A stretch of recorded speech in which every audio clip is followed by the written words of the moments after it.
Good afternoon and welcome to the Midday News. Here's what we have in the bulletin. Future of St. Anne horse attraction business hangs in the balance. Opposition calls for greater oversight of electricity provider JPS. And later in sports, Jamaica Premier League finalists to be decided today. I'm Anthony Lugg. Here are the details. The future for operators of a popular horseback riding attraction in St. Anne could be in limbo if the municipal corporation does not find a solution to an ongoing crisis between the operators and the owner of a nearby property. From around the world, visit this location in St. Anne's Bay, St. Anne for activities like rafting and horseback riding. Before now, the operators were in Miami Bay. The horses would have to be on the main road in order to go to the vegetation, which is the forestry area that the product that we sell, and to go on the beach. And because of the feces and that kind of stuff, we had a problem. Those were the disadvantages. We have a rough time out there. It was good to making $1, but people didn't like it. I also didn't like it on the road. Following several complaints from residents, motorists and pedestrians, the police intervened, and with the assistance of the St. Anne Municipal Corporation and other state agencies, they were relocated. And down here is very nice. But it appears tension is brewing between the operators and the owner of a nearby property, who've instructed the operators to stop using his property. It's understood the operators created a track along the property which leads to the beach. Our news team was informed that the owner is concerned that the watershed is being destroyed. We haven't cut any trees. We haven't damaged anything that we are on. We have not done anything wrong to the watershed area. It's just for the horses that we have done this. You get what I mean? They're desperately calling for the owners to give them a chance. All that we are asking is for him to give us that little 1 acre. We would have taken just as care of it as how we would have taken care of our own homes. That's all we ask of him, not to throw us out, but to remember that we're just a community and we're just trying to put things together to make life happen. At a recent municipal corporation meeting, head of the St. Anne Police Senior Superintendent Dwight Powell urged the local body to assist in resolving the issue. I personally, because of the many efforts from policing that we have put into that initiative, would not like to see the return of the horsemen back to Normandy. That would have been a retrograde step. So I'm going to urge the municipality to assist us in resolving the present situation with the land crisis that the horsemen are facing. At least one member of parliament is thinking about taking his concerns about the Jamaica Public Service Company JPS Co to the courts. In Parliament last evening, MP for St. Andrews South Eastern Julian Robinson again raised concerns about the frequent power outages for paying JPS customers in his constituency. O'Shane Masters reports. Several communities have had to be contending with frequent power outages by the Jamaica Public Service Company. Residents contend that between 10 a.m. and 7 p.m., their communities are without electricity.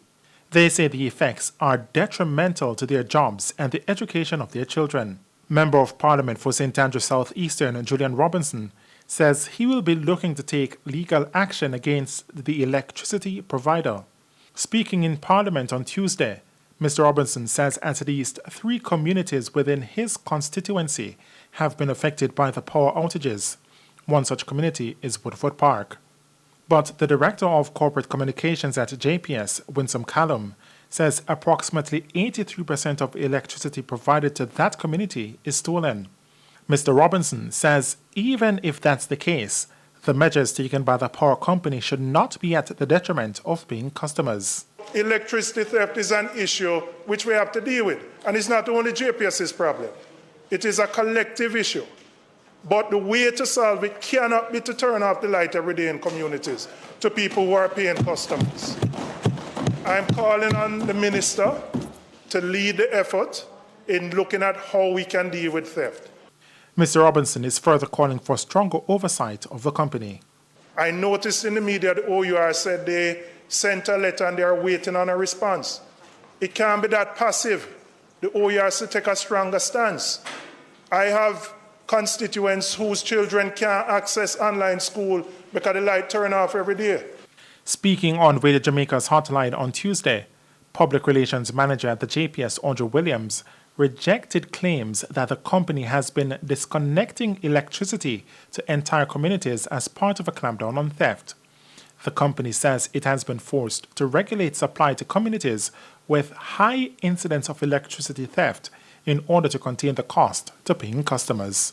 O'Shane Masters, TVJ News. The prosecution's witness in the Wandon gang trial this morning testified that he called off a hit that was intended for a loaderman in Spanish Town, St. Catherine.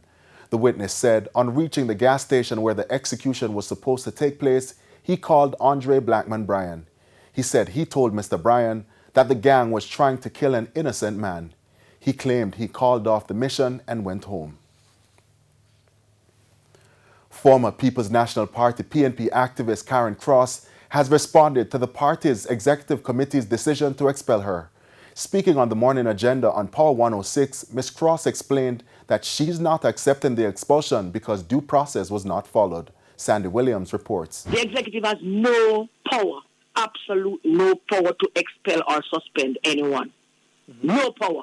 Former PNP activist Karen Cross explaining why she does not accept the expulsion. On Monday, the Executive Committee of the People's National Party expelled Ms. Cross based on a report from the Disciplinary Committee about more than 30 breaches involving the former member. The committee said its decision was also in accordance with the party's constitution. But Ms. Cross says she is still a member of the party. She argues that she will not accept the expulsion because it was not done via due process.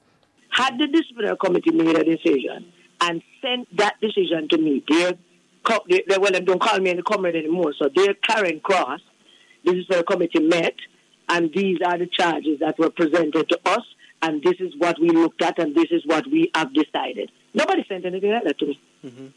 I have not received anything. I have not received anything from them. I have not received anything from the executive and that so-called bogus fake expulsion. Additionally, Ms. Cross says only the party's National Executive Council, NEC, can make the decision to expel a member based on recommendations from the disciplinary and executive committees. But former General Secretary for the PNP, Paul Burke, says the structure of the party allows the executive committee to make decisions on the behalf of the party in the absence of the NEC meetings. The executive committee is a subcommittee of the NEC. So all decisions can be reviewed, approved, revoked by the NEC.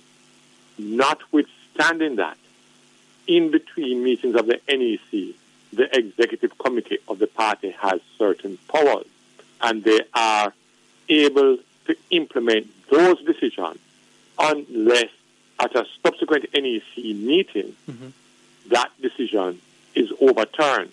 It has nothing to do with disciplinary. It could be anything at all. Sandy Williams, TVJ News. The parliamentary opposition continues to press the government on the efficiency of the device distribution programs for students and teachers. On Tuesday, Education Minister Favour Williams and Technology Minister Darrell Vaz told Parliament that more than $3.3 billion have been spent on tablet and laptop procurement. These were for PATH students, public school teachers, and in helping other students own a device. We expect to put 55,000 devices into the hands of students and teachers in this fiscal year at a cost of approximately $2.3 billion. We keep a very good track of it so that the program can be audited, so that it gives assurance to all those who donate that the devices are going to beneficiaries who qualify, and that information is there and available. However, opposition MPs questioned why some PATH students were still without devices despite the investments. Minister Williams suggested that the distribution was in phases starting with grades 4 to 6. We're doing the procurement for tablets for PATH students in grades 7 to 9. So grades 7 to 9, we have not done any, we haven't completed that procurement yet for PATH students in grades 7 to 9. That is happening right now. And it's time now for a break, but stay with us. More stories when we return. Welcome back to Midday News and thanks for staying with us. We go now to the latest COVID figures. There was an 11.1% reduction in the island's positivity rate in the last 24 hours. Jamaica recorded a 19.7% positivity rate on Tuesday, down from 30.8% on Monday. The country recorded 144 new cases of COVID-19 from 876 test samples. The overall case count now stands at 83,486.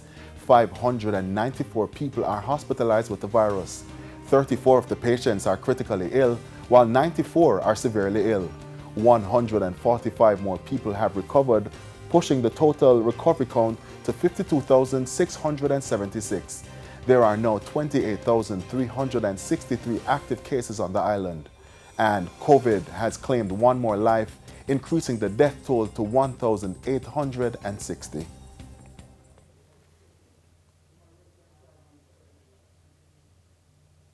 Social cases continue to be a major challenge at the Princess Margaret Hospital in St. Thomas. Social cases refer to people who have been abandoned and at hospitals by their relatives. Chief Executive Officer at the hospital, Melissa Linton, says currently the hospital has 6 social cases, 5 men and 1 woman. The highest number I've seen is actually 12. So we have come down. There have been several deaths since last year. Unfortunately, 2 would have succumbed to the COVID-19 virus. So this is not the highest number that Princess Margaret have seen. In truth, we have a 24 beds capacity at the male ward, and if 5 of those beds are occupied permanently by social cases, what it does is that it prevents us from facilitating new admissions and persons who are in need of critical care. Ms. Linton says the hospital will have more dialogue and reach out to these relatives as the situation cannot continue.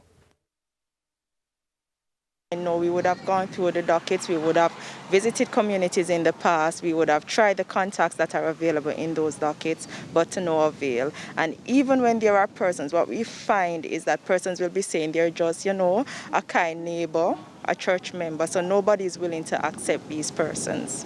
So we're appealing to you, relatives, come in, assist us. Please take these patients so that we can cater to your needs if and when that need arises. And for the latest in the world of business, here's Cody and Barrett with a Business Minute. As the economy begins to recover from COVID-19, Finance Minister Dr. Nigel Clark has reported a 12.9% growth for the first quarter of 2021. Total expenditure is being increased by approximately $33 billion, while total revenues are being revised upwards by $33.5 billion for the full fiscal year. He added that $15.6 billion will be allocated to the health sector and towards support for the most vulnerable through the Serve Jamaica program. Online travel agency Expedia says Jamaica has seen an impressive room night and passenger growth. Its data showed that both metrics surpassed the same time in 2019.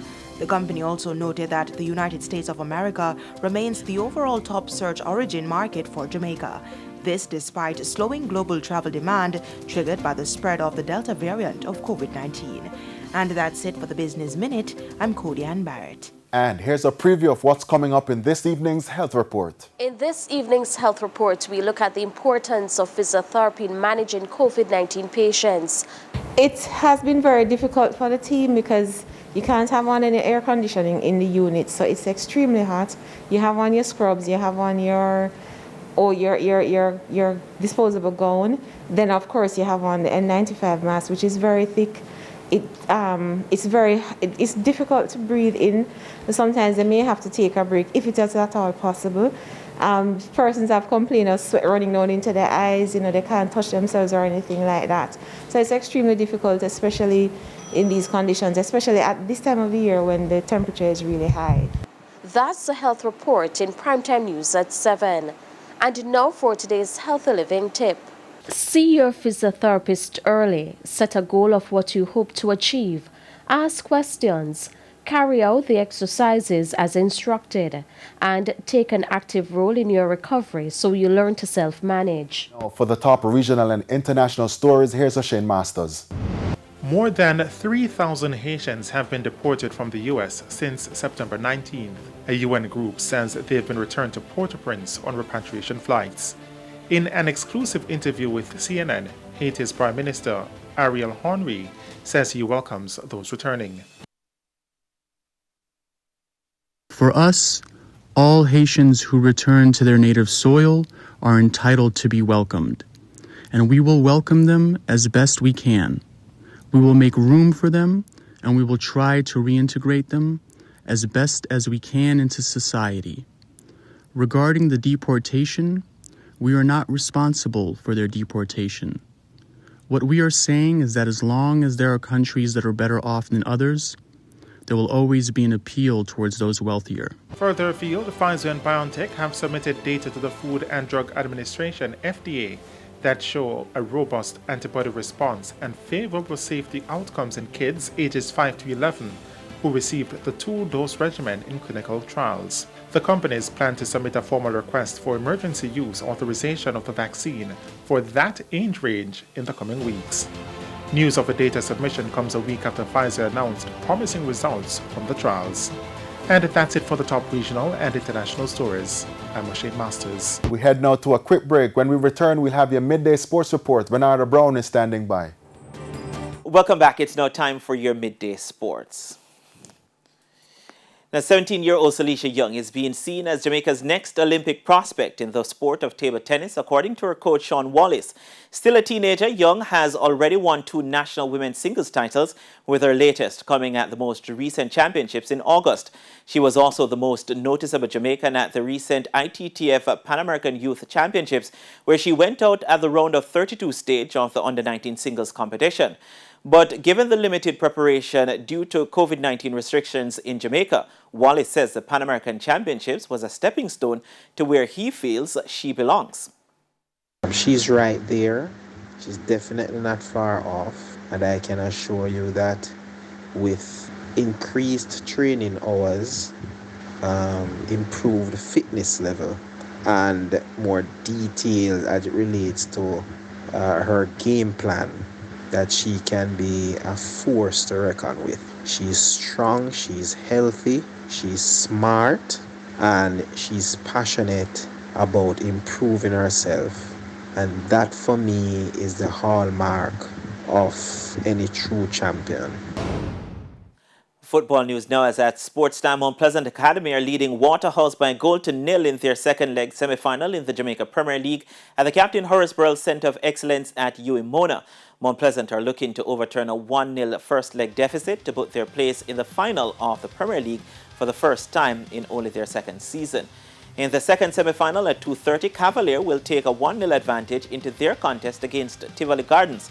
The 2 winners will advance to Saturday's final and a place in the CONCACAF Club Championships. A depleted Chelsea side will look to make it 2 from 2 when they travel to Turin to face Juventus in their Group H UEFA Champions League game later today at 2 p.m. The reigning champions won 1-0 over Zenit on opening day, but will be without at least 4 key players from their European success last season. Midfielder N'Golo Kanté will miss the game after testing positive for COVID-19, while Reece James, Christian Pulisic and Mason Mount have been sidelined due to injury. Also today, Manchester United, who were surprised 2-1 by Young Boys in their first game, will go in search of their first point when they host Villarreal, also at 2 p.m.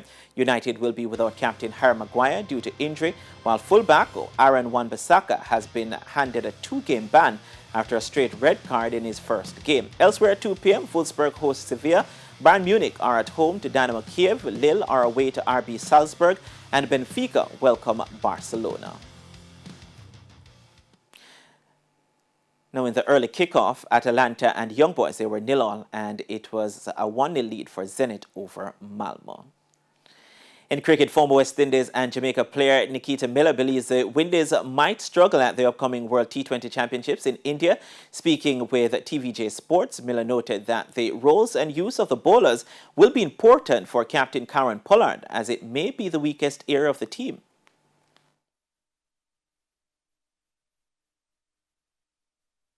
We have a decent batting lineup, but in terms of the bowling, I don't think that when you look at our bowling, you can readily say, you know, these are our beaters in terms of position. Who's going to bowl at top? Who's going to bowl in the death?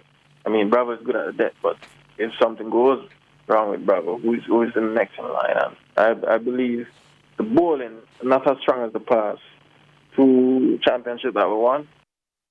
Now the West Indies will get their title defence going on October 23 against England.